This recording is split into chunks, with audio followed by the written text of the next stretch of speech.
Earlier this month, I got to see one of my favorite bands live again. They are called Fit for a King. If you haven't ever heard of them, this is kind of what they sound like.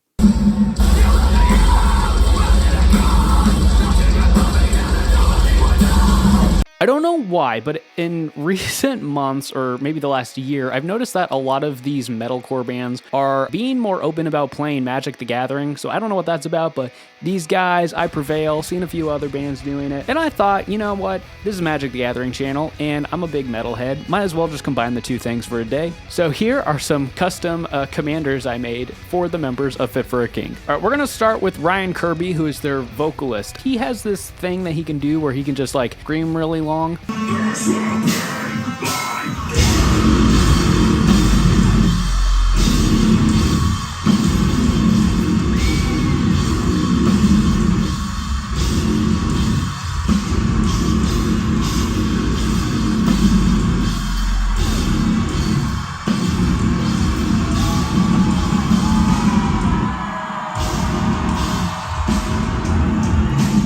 That specifically is from the song Backbreaker. And so for his card, I wanted to do something that was kind of backbreaking to go along with that song, because he does stuff like that all the time. So here we have Ryan Kirby Backbreaker for 3 black, red, 3/3 human warrior with haste and menace. And then you can pay black and a red, sacrifice target creature you control, destroy target creature an opponent controls with power equal to or less than the sacrifice creature's power. Backbreaking, but I try to balance it as best as I can. But I also feel like doing the Rakdos colors is pretty fitting for for screaming. All right, next up we have Bobby. Bobby is one of their guitar players. He does a lot of the songwriting, but he doesn't actually tour anymore, but he's still very involved in the band. So you know what that sounds like? That sounds like Demir to me. Kind of lurking in the shadows, has a lot of power, but like not visually out there for everyone to see, you know? So here we have Bobby Background Shaper. For blue and a black, it's a 2/3 human assassin that says it can't attack, which is to go along with, you know, he doesn't tour anymore. But whenever you draw a card, you may pay 1. If you do, create a 0/1 artifact creature token. Artifact because metal band. 0/1 because, well, I mean, if you play guitar and you read tabs and you understand metal at all, I think the 0/1 makes sense to you. Now you might be wondering, Morgan, what the heck am I supposed to do with a bunch of 0/1 artifact creature tokens? Well, if you don't have the answer to that, I can't help you. There are ways to do it, all right? Next we have Tuck, who is their bass player. He does really fun stuff like this.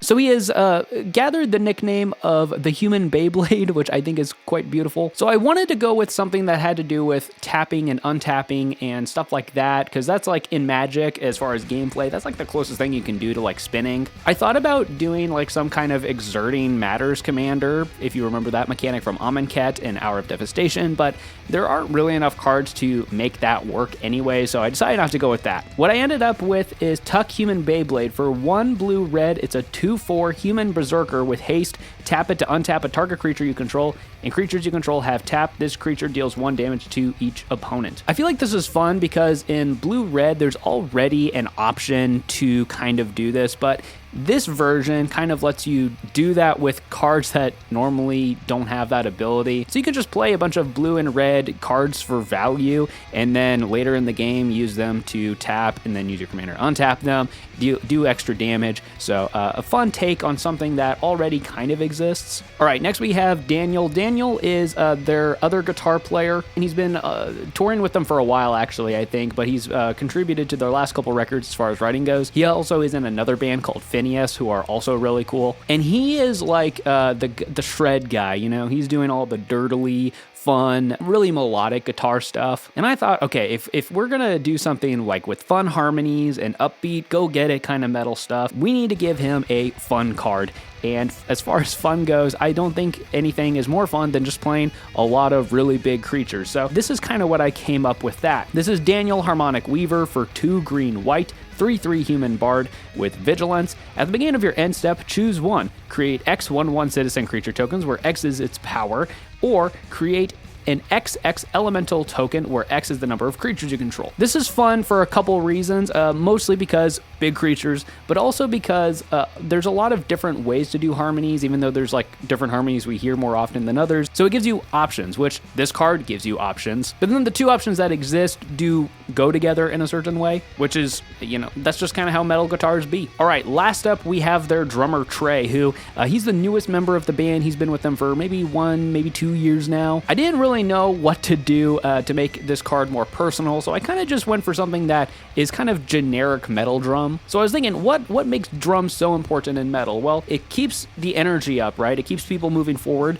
but you also have to keep everyone in time with each other. So it's about aggression, but also control. And I thought in Magic, the best example of that is Boros. So here we have a tray of blast beats. This is 3 red, white, 5/5 human berserker. At the beginning of combat on your turn, if an opponent controls more creatures than you, creatures you control get +1/+1 and gain trample until end of turn. So that has to do with getting in for extra damage, keeping the energy going. And then at the beginning of your end step, if an opponent has more cards in hand than you, draw a card. So that has to do with the controlling aspect of it. I enjoy doing stuff like this. I like these creative processes as well. I have a couple other videos similar to this, not bands, but for making custom Magic cards. I have a couple other of these videos that I'm going to be doing in the near future. If you have something else that you would like me to make custom cards for, let me know down in the comments below. And even if you're not into metalcore, even if you don't know who Fit for a King are, I hope you enjoyed this video anyways, and maybe you'll go check out some of their stuff, because I think they're a great band. Thanks for watching, and I'll see you later.